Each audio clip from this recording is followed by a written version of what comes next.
My goal for nearly 2 decades has been the same: to help teams do their best work ever, to help leaders build their best team ever. Turns out most people are less inspired by a compelling answer to why, and more motivated by a clear answer to the question, who?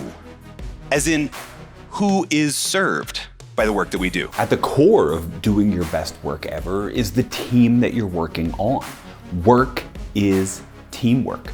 So much of your experience of work, so much of everyone's experience of work, isn't about company-wide culture initiatives, but about the culture of the team. It's about whether or not the team knows how to work well together. Team building isn't an activity, it's a habit.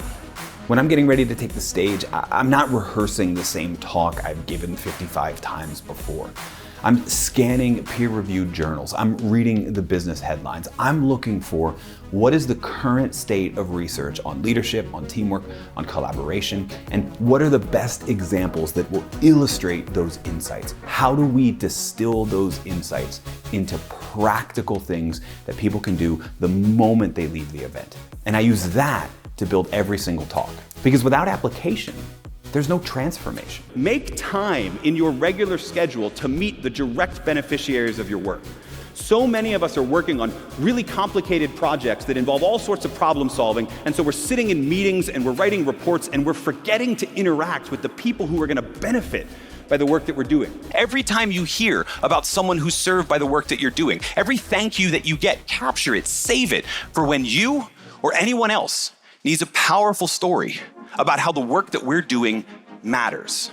And the secret weapon to transformation is often humor. If I can get you to laugh, I can get you to listen. My personality, by the way, my Myers-Briggs type is NSFW. Doing a good job here is like wetting your pants in a dark suit. You get a warm feeling, but no one else notices. And if I can get you to listen, I can get you to think. When you're talking about growth or shareholder value or disruption or even sustainability, it becomes awfully hard to tell specific stories about specific people whose life is made better by the work that you're doing. And if I can get you to think, I can get you to act. And the easiest, fastest, and most powerful way to tell them isn't to tell them grandiose stories about what we're doing. It's to show them a simple answer. The answer to the question, who? Who is served by the work that we do? And if we can get enough people to act, we can turn a simple event into a massive transformation. People want to do work that matters, and they want to work for leaders who tell them they matter. We can help everyone there and the teams that everyone there works on do their best work ever. Thank you so much for having me.